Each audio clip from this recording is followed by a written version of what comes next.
This is the third session in the series we've hosted on how large retailers and companies and regulators evaluate food safety and suppliers. And I'm delighted to have Dr.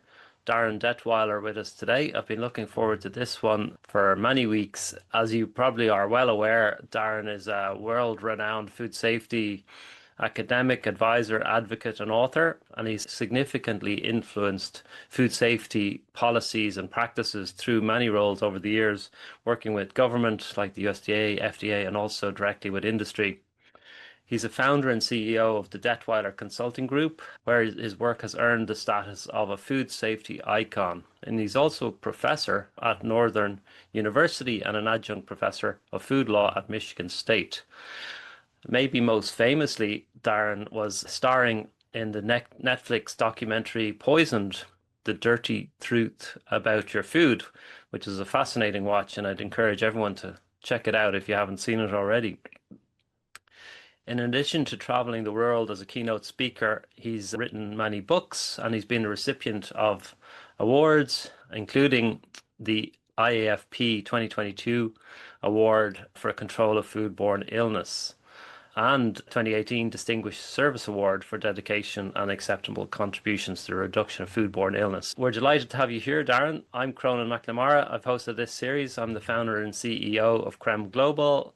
We've just completed 2 decades of work. So our 20th birthday was earlier this year, and we've dedicated ourselves to scientific excellence and technical innovation in deploying and secure data science applications on the cloud. We were formed with the vision of combining science with real world applications, data, and solutions.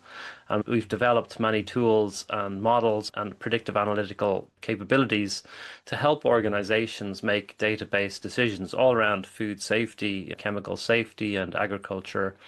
And our goal is to continue to collaborate with industry and regulators to leverage data and to enable organizations to make better decisions and improve food safety and reduce foodborne illness. So, welcome all. Welcome, Darin. Great to see you again. Great to see you again. We just saw each other 3 weeks ago or four Yeah. weeks ago, not too Uh, long ago. yeah, it was great to see you at IAFP in Cleveland, which is a great conference. Very busy, and I know you were super busy recording many podcasts and webinars.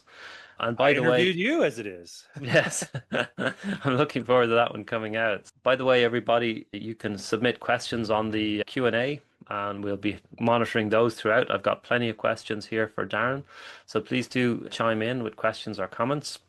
So let's kick off. Yeah, we've known each other for many years, Darren, and we met at conferences over the years, starting maybe in Dubai many years ago. And you've been at the forefront of food safety for decades. And if you look at the state of food safety now, how do you feel we're doing? Are we genuinely safer than we were 10 or 20 years ago, or do we still have the same foundational or fundamental risks with us? First off, there's the fact that I've been at this for 3 decades and you've been at this for 2 decades. I think that if you look at the act of food safety, the tools, the science, the technologies, I think those have improved. If you look at the environment, the landscape, right? If you look at the complexities at retail, the complexities with our distribution systems, and just so many different facets of manufacturing and warehousing and distribution and the economics. I think that has become so complicated that it starts to answer the question, why then, when we look at global statistics, when I look at statistics in the United States, for predominantly the majority of the 3 decades I've been working on this since 1993, those 48 million Americans who get sick, 128,000 who are hospitalized, some 3,000 who die every year, those numbers haven't changed, not even by Hmm. 1%. Hmm. So I think Interesting. that is eye-opening. I also think Yeah. that the bigger picture, when you look at it back in the 1990s, when we talked about outbreaks and recalls, we were typically talking about meat and poultry. Today, you hear recalls about literally every kind of food. And the very recent news about potentially irradiated Yes. shrimp. Yeah. Have ramen noodles that are recalled due to mislabeling and allergens. There's so many different concerns of different foods regulated by different agencies coming from different locations and Hmm. different stages of commercially packaged goods or ready to eat foods. We're not even just talking about raw ingredients anymore. And we've recently had some companies that are huge companies. Companies have been around for 120 years, even predating Upton Sinclair's Jungle. So not only is no food safe from an outbreak or recall, no company is Hmm. safe or immune, if you will, from Hmm. an outbreak or recall. And the fact that these numbers haven't changed, there's some concern that even last year, the information about outbreaks and recalls have shown an increase over time. I cannot say that we are any safer than we were before, but I can say that the act of food safety, the Herculean effort, the compassion with which people put into food safety, the tools and resources, the support, the validation that we have of so many people across different jobs in the food Hmm. industry, that is definitely different. And I think the last thing I'll add is that you mentioned about poison. I think that overall, consumers are more knowledgeable and aware Yeah. of and asking more questions about their food and about food safety today than ever Mhm. before. Yeah, yeah, I think so. So it's interesting that you're saying that the science, technology, the tools have got better, consumer awareness has improved, but yet those statistics are stubbornly not budging. So that's an interesting paradox in a way. Getting back to Poisoned, which was a huge success and number one for weeks here in Ireland, even, and it's a US focused documentary, but it was, I remember it being in the top 10 for many weeks here and very well watched. When you set out to make that, what was your hope that it might achieve when you were in making that documentary? My initial hope was that I could help make it such that I'm not going to watch it and be frustrated because they didn't do this or they didn't talk about that or they Mm. didn't communicate the idea of the true burden of disease. Yeah, Some yeah, people can get sick. Yeah, it's a little bit more than some people can get sick. yeah, Or these are absolutely. random events that happen every once in a while. Okay, there's a little bit more history behind this. So that was my initial thought was that I would do whatever I could do to support this to be as if this was the documentary about food safety, I wanted it to be adequate, accurate, Mm. and impactful. The company wanted me to be much more involved, not only behind the scenes, but to Mm. tell a compelling story. I had so much footage and had Yeah. so much experience, not only what happened in 1993 with the death of my Mm. son during Hmm. that landmark E. coli outbreak, but my involvement since then.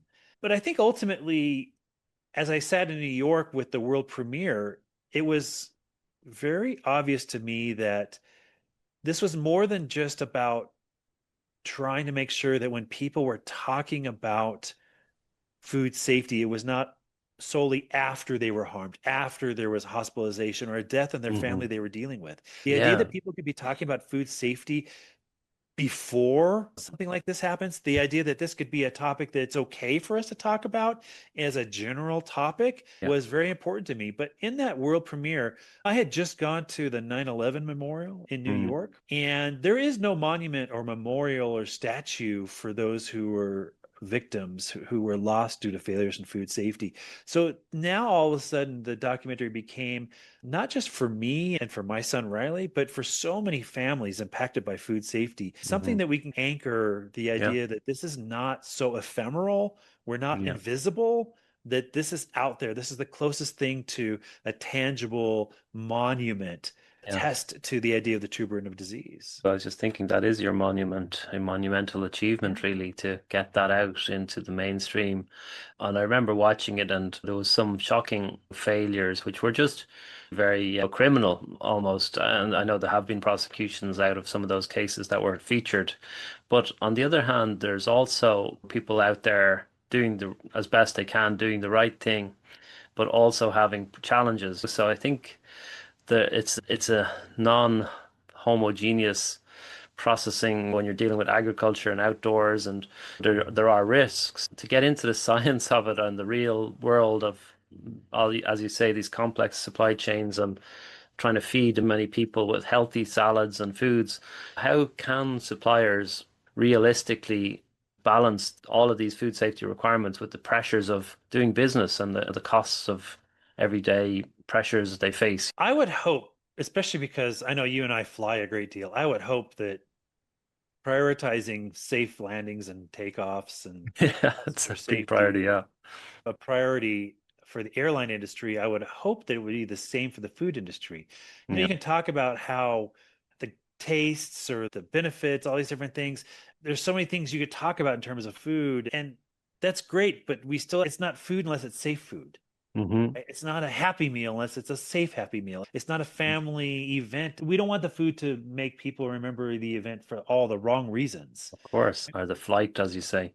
Is- Exactly. Yeah, it should be the One of number the one priority, is what you're saying there, basically. It should, but I my research over the years and some of the work I've done with companies has shown that profit is a driving factor. And I get it, it's important.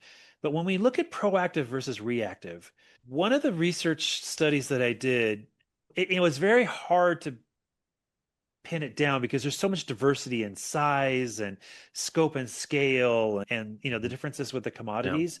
But when you start looking across industries, what we came to was an understanding that there's the cost of compliance, and yes, we get that. There is a cost to be in compliance with local, state, federal, international laws.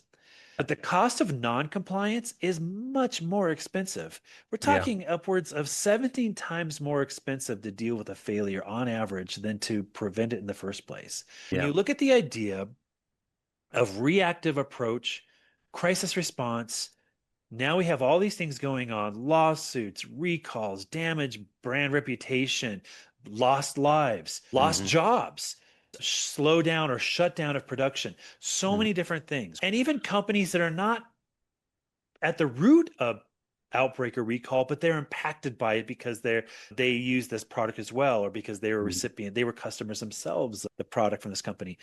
It's going to be a lot more expensive. If you look at in the United States, a number of years back, there was a series of outbreaks tied to a Mexican restaurant called Chipotle. And what's amazing is that there was an economic model that showed that it would take 1 quarter for the losses to bottom out and 3 quarters for it to return to its Hmm. prior or pre-incident values, stock market values. Chipotle, it didn't take a total of four for one to bottom out and three to return. It took 15 Yeah. quarters for it to bottom out and then finally come back. So Yeah. the amount of money that was lost, and that loss was not due to lawsuits or federal fines. That was due to reputation hit. We have to understand that prioritization and investment in food safety is always going to be a much more moral, Mm. ethical, and economic decision to make for leaders who act with intention when they're being proactive and trying to mitigate in the first place, as opposed to if it happens, if it's tied back to us, then we'll take care of it then. I'm always amazed how companies find it difficult to justify spending $1 to $5 million to be proactive. But after they're in the headlines for a major failure, they can quickly justify $100 million. Yeah. They find the money. Yeah. Yeah. Yeah. Imagine finding the money in the first place. Yeah. This is the challenge. And I know a number of reputable and companies that are doing the right thing. They see the government regulations as a very much a baseline, and they actually do go above and beyond that. But then, and then they have other commercial audits and buyers and these different regulations they try to satisfy for their customers. But yet they still may end up having food safety challenges despite going above and beyond the government regulations. What have you seen from your experiences, maybe that are pitfalls that they may fall into that despite their efforts end up with challenges? Well, we all know of a recent, and by recent, fourth quarter of last year, a major fast food restaurant who is relatively well known in terms of their food safety and Yeah. how they train their employees and how they prioritize food safety at the locations. And they've had a really incredible record for decades when it comes to food safety. The pitfall that they fell into, though, was that they trusted the word of their supplier when it came Yeah. to onions that ultimately were contaminated with E. coli. And unfortunately, Mm. these onions were ones that were diced and not cooked and put Mm. on their sandwiches. So Yeah, there the was no fresh. kill Yeah. step. Mm. When you have a situation where you've got product from a vendor, right, from a supplier, and you're not doing your own kill step, and you're relying on the need to audit, to validate, to do your independent validation, your continuous validation, if you're not doing that, then what happens is what happened there. They had deaths as a result of this. It's easy to say it's wrong for consumers based on the headlines to blame the fast food restaurant. We Hmm. should blame the supplier. Okay, sure, Yeah. there is blame to be held by the supplier, but the fact that they didn't do adequate independent testing to validate it in the first place, especially if it's going to be something that without a kill step, now they have a responsibility in that as well. So the Yeah. we shift suppliers seasonality, we shift suppliers due to if we get it from over there, it's going to be cheaper, we'll save a little bit of money. We're also when we have retailers and restaurants that are across great geographical Yeah. distances. And we decide that it's going to be cheaper for us to go with this one supplier as opposed to many local suppliers. Now you wonder why so many different restaurants in different cities or so many different grocery stores are impacted in different states and different countries, even. Maybe you need to go back to the system where you trust and validate some of your local vendors. And if there was a problem with a local vendor, you're not going to have it impacting Such a 400 stores across six Yeah, yeah. states. It becomes a genuine outbreak because it's such a broad swathe of people getting affected. It increased the risks, but it also messes with the scope and scale of you've just multiplied the risk because Mm. you've increased the likelihood and severity for different geographical regions. That might be one of those reasons that we were talking about earlier, that despite all of the efforts, that outbreaks are still happening and quite impactful ones. Perhaps it's due to the consolidation scale of companies having consolidated operations into mega production steps, mega distribution channels, and therefore, if something goes wrong, it can impact very broadly.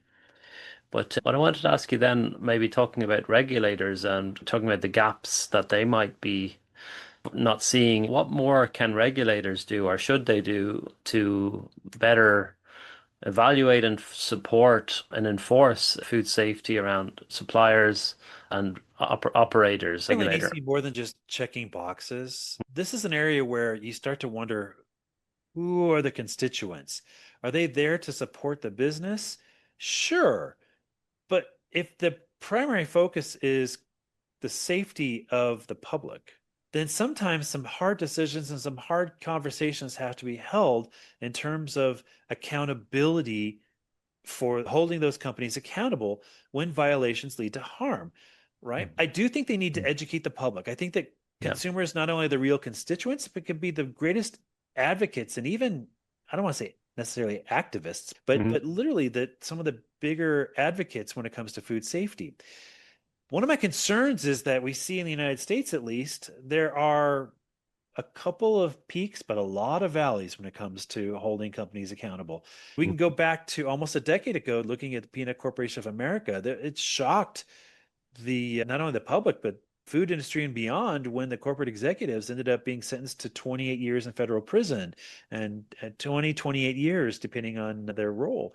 And there were a lot of people that thought that this is going to be a wake-up call. This is going to be a day of reckoning where now we're going to start to see corporate executives who their failure in corporate social responsibility, their ethical failures are at the root of some of these problems. We'll see them being held accountable. And yet we don't. We Mhm. haven't seen anything like that for the last decade. And yet we've had some major outbreaks and major recalls, and people have died. And these companies literally just paid 17, 25, 45 million dollars and makes the case go away. And no one's really truly held accountable. So my fear is that unless we truly hold companies accountable when violations lead to harm, then what happens is they pay a fine, and that's a message to industry in terms of if you fail, it's okay. It's just going to cost you this much. Therefore, Mhm. food safety failures becomes the cost of doing business. Therefore, harm and death of consumers is just a part of doing business, nothing where you're actually going to be held accountable for. Yeah, that's need a bit more teeth, no pun intended, to the regulatory framework. I remember educating the public back a few years ago. The Irish Food Safety Authority, Professor Alan Riley, was on the radio. We were having a few weeks of good weather in the summer and people were barbecuing, and he was on the radio and he said one tip is just cook the meat until the juices run clear.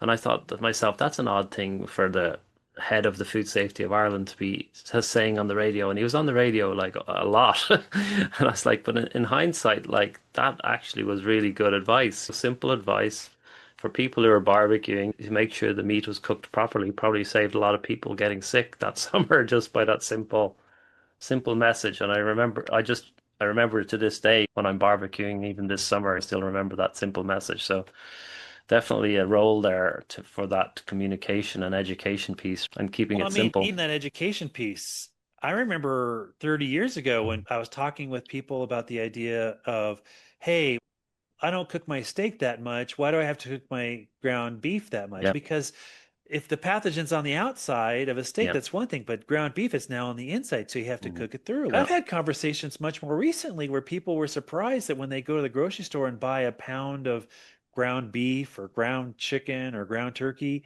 that it's from more than one animal. If you're buying commercially packaged ground meat, The you're scale. you're looking at upwards of 400 heads of cattle go into the bigger, consolidated, centralized Yeah. processing system, and you have no idea how many animals are in that 1 pound of ground beef and that one package of ground beef. And if any one of those animals were contaminated, now the whole lot is so there's Yeah. there's consumer awareness issues, Yeah. whether we're talking about poisoned or food safety regulators or food safety experts. There are always going to be opportunities to educate the public on the why Hmm. behind whether it's cooking until the juices are clear or using a Hmm. thermometer, washing your hand, proper refrigeration, all these different things. I think that's one of the biggest things going back to your previous question about what could regulators do. Hmm. Again, it's not educating on the details as much as it is educating on the why Yeah. Then behind you those. remember it, right? Yeah. Yeah, exactly. Yeah, that's it. Again, coming back to the question of scale and these massive processing organizations. So, increasing the risk because of one small thing goes wrong, it impacts a lot of product.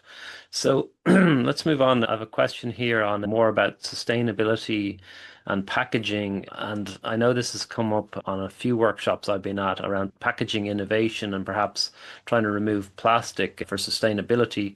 But that can compete with food safety essentially and shelf life because packaging can have a very good function in certain packaging. Do you see those packaging innovations for sustainability competing with food safety in your work? It's not just innovation. I think it's innovation with packaging combined with disruption at the retail level. So you have people Okay. who they used to buy the raw ingredients and take them home, and then they would make a potato salad or Yeah. whatever it is, make a lasagna, make a stew. Now they want prepackaged. They want everything ready to go. They want it convenient. They want it simple. They want it economic. And with that comes the idea you're going to receive a package and it's going to have this package in the package. And then this package is wrapped in that. And, Hmm. and, Just throw it in the microwave. yeah, exactly. And is it frozen? Is it in a Yeah. can? Is it in a box? Is it in two boxes? Is there plastic containers in this? And now you throw into the mix the fact that people aren't even going to the grocery store in some cases. They're having third-party delivery people that are picking up the groceries or picking up from the restaurant to bring it home. So now restaurants are like, we have to have packaging that keeps things colder or separates them from the hot Mm-hmm. foods or keep foods Yeah. hotter or now we want to make sure that there's security devices so that the delivery driver can't open and eat some of the French fries or whatever it Yeah. is, take a bite of the sandwich. So It's a when we're good point. talking about keeping hot foods hot, cold Mm. foods cold, separating allergens, properly labeling allergens, properly labeling ingredients, when we're talking about secure through different modes of distribution and travel, there's a lot of concerns there that in the Mm. last literally 10, 15 years Hmm. become far more of a concern than ever before. And at the same time, you have companies that are doing these kind of meal prep kits, right? Yeah. Here's all the Yeah. ingredients you need to make this. Here's the instructions, and everything's in little bags and all that kind of stuff. And I've witnessed how some companies their change and innovation around it is how they're trying to minimize the plastics and Hmm. realizing that consumers are talking about the environmental impact and they're concerned about the plastic. Plastic's so easy to use in packaging, and yet if you have a plastic container with plastic wrapped items in the container and then the plastic is covered because food safety, we want to have it so you can't just take off the lid and take a Hmm. dip your Or finger in it. accidentally Um, contaminate the other products in the bag. Yeah. exactly. So we need to have packaging that provides that kind of food safety elements like temperature control. We Hmm. need to have markings on it for allergen and ingredient identification labeling. We need to have security measures in place, Mm. like for food security, food defense issues. But we also have to keep into consideration. Let's go back to the airplane example we used about Yeah. prioritizing food safety. You would question if there was only one exit on your airplane. So let's have Sure. two. Okay, but we usually have three or four, Yeah. maybe five.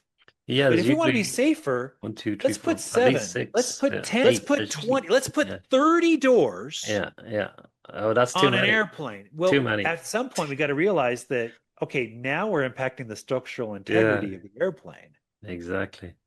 right? It's yeah, So you're damned if you do and you're damned if you don't, excuse me. You yeah, have to have some packaging. You have to be having yeah. innovation with materials, but there's a point where too much becomes an environmental impact. And if you're not labeling those packages properly, the legally required stuff, but also if you're, so here's an interesting last minute issue I'll bring up. There are Hmm. companies that try to get away with, we don't want to put all this information on a packaging because it takes up too much real estate. So we'll just put a QR code on a packaging.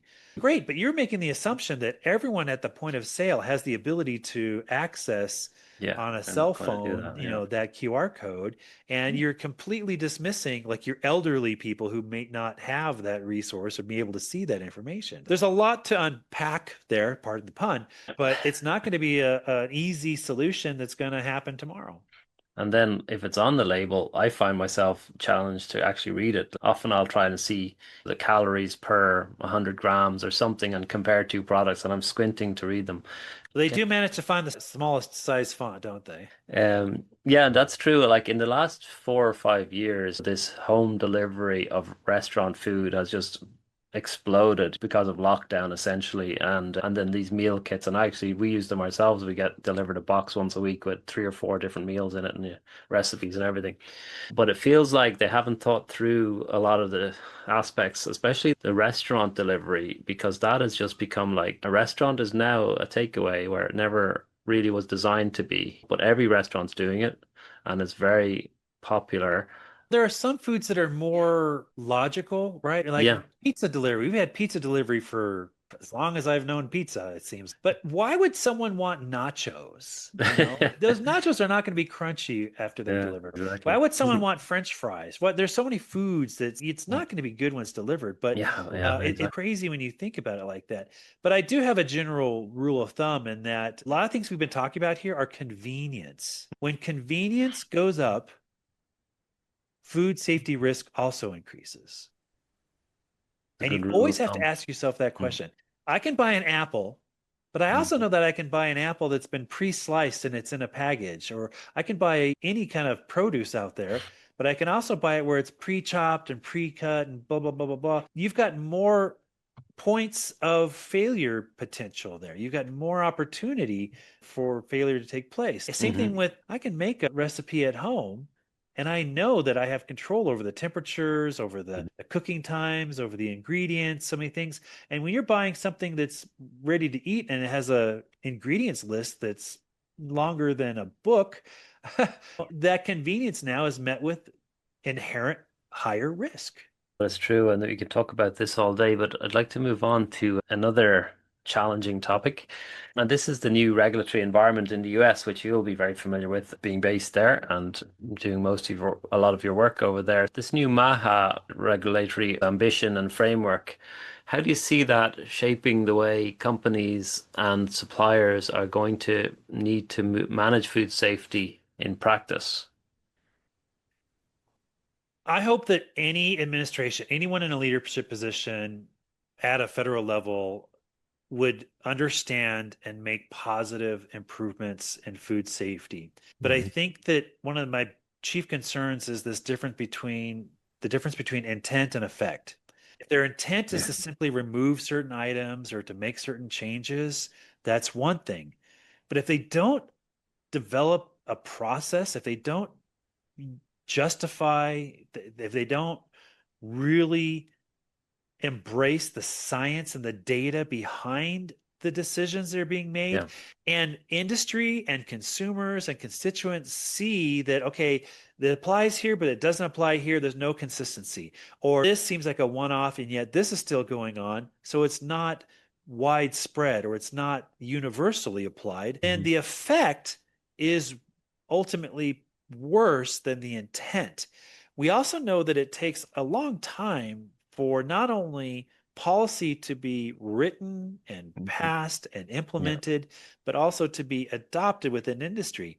So the last thing we want to have is inadequate or incomplete policy that is Hmm. now being implemented. And there's a promise to the consumer, but that is either an unfunded mandate or it's an inadequate process that ultimately does not make the consumer any safer than Yeah. they really were. So we have wins that are celebrated at a point in time, Yeah. but we have losses that will be continued to be measured and borne by the consumers, the constituents. For sure. Like Maha, what I meant by Maha is that make America healthy again. So yeah, I think what you're saying is quick wins and effective slogans are one thing, but has to be underpinned by good science and process and thinking Yeah. about the impact of the things across the whole spectrum of food safety challenges, not just a simplistic decision that looks good on the a 5 minute newscast. We know that some of the most effective policies in the United States and across Europe took a long time to make it come to fruition. And some of these acts, some of these policies, some of these regulatory changes spanned across multiple Hmm. administrations. So it's anytime I hear the idea of a quick fix, you got to realize that may be part of a benchmark to achieve the bigger goal. That is not the goal. We have to not lose Yeah, sight of the of the bigger goal actual goal. and get Yeah. distracted by a small victory. Okay, we're going to move on. This is one of my favorite topics. So, we're going to talk about horizon scanning, risk, and a bit of AI. There's new technologies, new data, new AI capabilities, and exploding again in the last few years. So, things are changing rapidly in many ways, including the AI emerging in the last number of years, a short number of years, 1 or 2 years, which is transforming our capabilities around things. But what impact do you see AI and data analytics having or potentially can have on food safety in the coming years? And are companies starting to embrace it and use it? Food companies. The good news is there are companies that are starting to embrace AI Mhm. technology. I don't know if they're really embracing it for food safety all the time. Mhm. A lot of times it's how can we squeeze more profit out. But to me, the biggest thing about AI or any kind of data collection and predictive analytics, something that you know a great deal about. By the way, congratulations on your 20th anniversary All right. here. Thank Is the idea of it's one thing to think how we can respond faster. you. It's Hmm. a better scenario to look at AI and predictive analytics in terms of how can we identify and prevent and mitigate the Yeah. problem Using. earlier. Again, I Yeah. talked economically. The idea that if we can identify, detect, mitigate before a Hmm. problem goes out into commerce before we have to Yeah. recall it, before we're dealing with with an outbreak, right? It's Hmm. going to be a greater economic impact, and it's going to show greater value in terms of that artificial intelligence or the predictive analytics, the teams that are using that technology to do that is where I believe true food safety can be. Now, yes, you cannot predict everything. Hmm. When we hear companies talk about it solely in terms of being reactive, you have to include the predictive because if you're not investing in it for the predictive capabilities, then you're not even going to be able to predict things or act proactively. So, my Hmm. advice to suppliers and manufacturers and retailers and everyone in the food industry is don't use artificial intelligence, machine learning, predictive analytics to respond for the crisis. Don't wait for the crisis. Use it to Hmm. prevent the crisis in the first place. That's not only the greatest value of the technology, but it's the best measure of a true leader. Absolutely. That's your take-home message right there. Proactive planning, investment in capabilities to prevent those outbreaks. And actually, AI could help us quantify the savings it's producing by preventing potential outbreaks, which can help justify the investment in the first place. So we've a couple of questions and we've only 5 minutes left. So I'll go through those and then I'll ask you one final question for the future. So one came in, and this comes back to clean label question. Consumers now prefer no food additives, preservatives, especially a lot of talk about this on social media. How does this impact the food industries and maybe even food safety? I've said this a lot for a long time. Political speed is slow, industry speed is medium, and consumer speed, behavioral change, preferences, buying patterns, those are the fastest changes. I think Mhm. that consumers need to realize that technically they vote with their food money. The idea of Mhm. if you are not getting what you want, if you're not getting the adequate labeling, if you're not seeing companies provide the information or the ingredients or the care that you Mhm. need, the fact that you can go to another restaurant, you can go to Yeah. another retailer, you can go to another brand, that is ultimately what these brands, what these companies don't want you to do. They literally don't want you to be educated enough to be able to make those decisions. So being educated, voicing your opinion, voicing your preference, your behavior, your demand, your expectation is critical. But Mhm. I think that I really agree with some of the European views on the idea of we don't need to make separate laws for the food industry. The food industry needs to follow existing laws, and that we need to also be holding them accountable in terms of if you are not truly labeling it for whatever aspects, the ingredients, allergens, safety, quantity, quality, that kind of stuff, you should be held accountable for it. Same as Mhm. if you were that airline company, right? Absolutely, yeah. At a recent food fraud workshop, one of the main leaders in the UK food fraud investigations, he says, a crime is a crime. I don't treat Yeah. it like any other different type of crime. I just investigate crime. And he's focused on food fraud, but he just sees it as a crime is a crime. So I think that's a great way to look at it. Let's go to this last question from Tom Sidebottom. Hi, Tom. How are you? Hey, Tom, He I says, know him. He's a friend from work. good. So he says, thanks for the comprehensive discussion to you, Darren, and overview of food safety. And he asks, what are your thoughts about the establishing of a non-government organization that can fill in where regulators can't get to for lower risk products? And would that give consumers confidence? Interesting I question. agree 100% with Tom. The idea of public-private partnerships, Yeah. especially when you look at the idea that it's such a growing global solution out there where you have these public-private partnerships, if you will, that kind of bridge, they go Mhm. beyond a political administration. They go and Yeah. act as a thread that could be seen as running throughout the Mhm. ever-changing tapestry, Yeah. political, economic, industry change, but you have that constant thread throughout that tapestry. I think it is in today's day and in the future of food safety because we really do have a global supply system, and we can't be looking at food as from our backyard or from our local jurisdiction, from our state, from our federal. We have to be looking at it from a bigger picture. I think that if what he's saying could be simplified, just saying the idea of entities that provide for that public-private partnership, I'm 100% in support of that and think that it's something that's long overdue in certain areas. Yep. I think so. And we're involved in a few industry-led initiatives, in fairness, but with strong government engagement and oversight.